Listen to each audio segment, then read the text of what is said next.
waktu dulu emang, tapi dari bersihin kayaknya dari pemerintah. Itulah kalau setiap main kali. Enak ya, enak. Airnya dingin juga. Airnya dingin.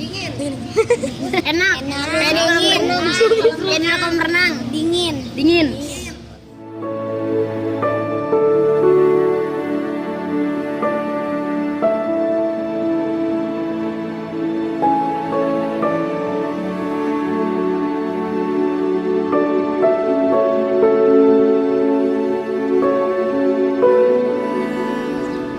Saya Masko Taulawi. Saya tinggal di Beji. Baik sih, bagus karena memang komunitas ini didirikan untuk menjaga kondisi lingkungan Sungai Ciliwung ini gitu kan. Jadi hal-hal yang memang bagus perlu support juga dari pemerintah daerah khusus. Bedanya di kondisi sungainya ya, yang dulu memang mungkin terlihat lebih tidak terurus, kotor dan banyak sampah gitu ya.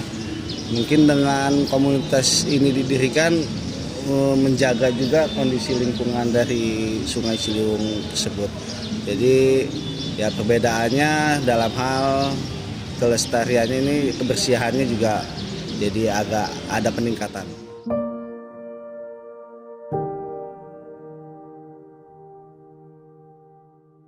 Nama gue Jajo. Nah, ini dari komunitas mana? Kalau saya sih dari IPB sebenarnya, dari IPB yang Bogor tuh, vokasi dari Fakultas Ekowisata. Hampir sini paling kalau nggak main ular, moto burung sama moto orang-orang sini buat post di IG sih. Terus kita kadang sama temen berdua tuh yang lagi mandi ada kan dari ekowisata ya, sambil belajar juga lah nyari soalnya kan kemarin pandemi tuh, jadi kita tuh lagi sering ke Sukabumi, ke sini, terus ke Bogor juga lihat kondisi dari pariwisata kita itu seperti apa. Karena kan dari pandemi kemarin jadi ada kebiasaan orang-orang itu berubah kan, jadi wisata juga pasti ada perubahan gitu dari segi wisata juga. Ya paling kesini juga ikut sama Kang Igor, Kang Elang buat ikut sweeping ular gitu di beberapa tempat Jabodetabek. Itu aja sih kalau gua.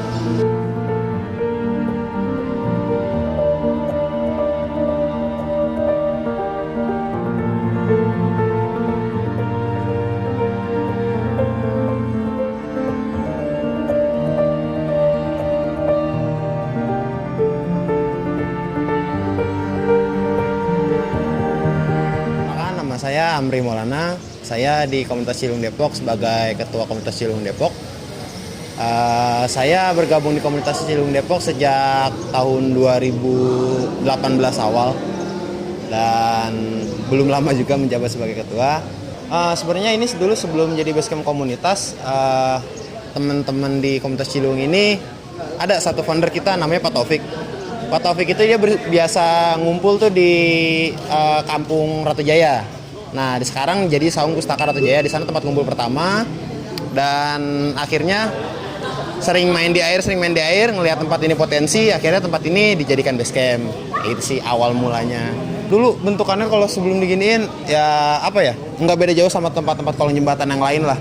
Dia kotor, masih banyak rumput-rumput, sampah juga berserakan. Ya notabene-nya nggak terawat dan juga belum dicor kayak sekarang inilah, masih tanah-tanah gitu. Kalau untuk awal ini pengen dibuka cara mengedukasi masyarakat, kita sih sebenarnya sesusah gampang ya. Karena sesusah gampang, kalau kita ingin bersinggung langsung sama masyarakat, yang pertama paling kita dekat dulu nih kebiasaan masyarakat seperti apa, dan juga palingan kita bikin kegiatan lah di satu kampung tertentu yang emang menarik minat mereka. Dan juga kita tidak semerta-merta datang dengan program kita. Kita mendengarkan aspirasi mereka dulu, selesai dari situ baru kita bergerak. Program-program apa yang akan kita lanjutkan di masyarakat buat ngejaga Sungai Ciliwung ini gitu. Jadi kan kita di sini kan ada 3 pilar yang kita pegang. Kita ada advokasi, edukasi, sama konservasi. Nah, pas salah satu teman kita ini lagi mengadvokasi di satu pabrik tahu yang membuang limbahnya ke sungai, itu ada satu singgungan nih sama si pemilik pabrik tahu ini. Ternyata si pabrik tahu ini yang punyanya itu dia punya backingan. Backingan itu satu aparat. Dan teman kita tuh hampir dapat ancaman lah, ancaman dengan senjata api yang emang ditodong langsung. Itu sih yang paling berkesan, soalnya dengan adanya hal itu, jadi kita lebih was-was aja nih, cara mengadvokasinya yang lebih baik tuh kayak gimana sih, kayak gitu. Kalau untuk banjir di sini biasanya ada namanya banjir, dia kan ada 3 kategori lah. Nah, siaga 1, siaga 2, sama siaga 3. Kalau siaga 3 mungkin dia nggak terlalu jauh nih dari pelataran dermaga kita. Nah, kalau siaga 2 itu masih tahap ratap segini lah. Nah, itu kalau siaga 3 dia sampai mata air kolam yang di situ. Itu kolamnya sampai terendam air. Nah, bisa bayangin kalau di sini aja yang notabene-nya air masih posisi di bawah dan ketika siaga 1 di atas, gimana kondisi kampung-kampung di bawah yang emang notabene-nya bisa lebih rendah dari tempat kita ini. Banyak sih kampung-kampung yang terendam atau segala macam tuh banyak. Bukan 1-2 kampung aja.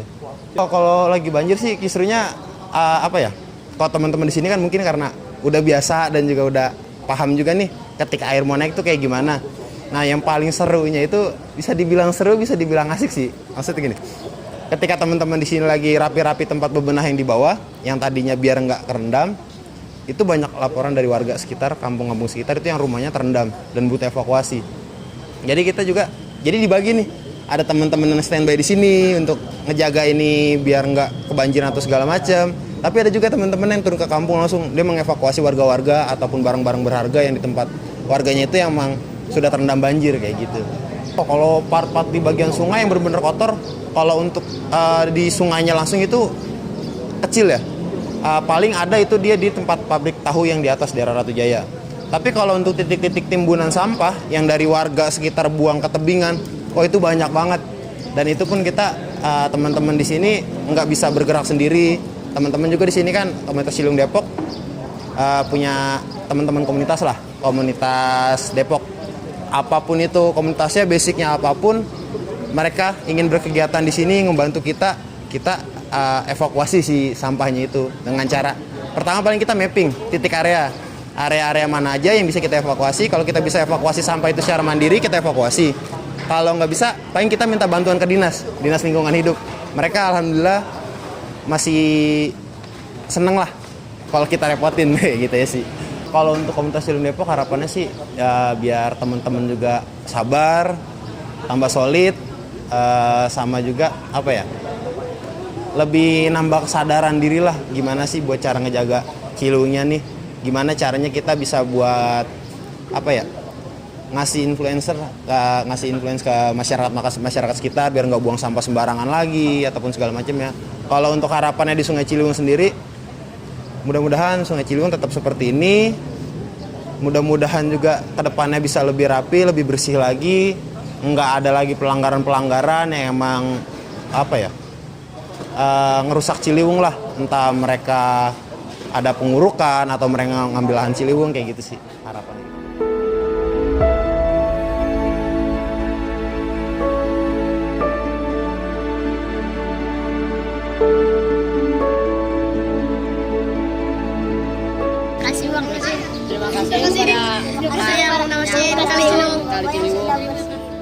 Makin maju lah insya Allah, semoga makin kompak lagi buat komunitas Ciliwung Depok, dan ya semakin ramai aja lah biar lestari juga ini Sungai Ciliwungnya.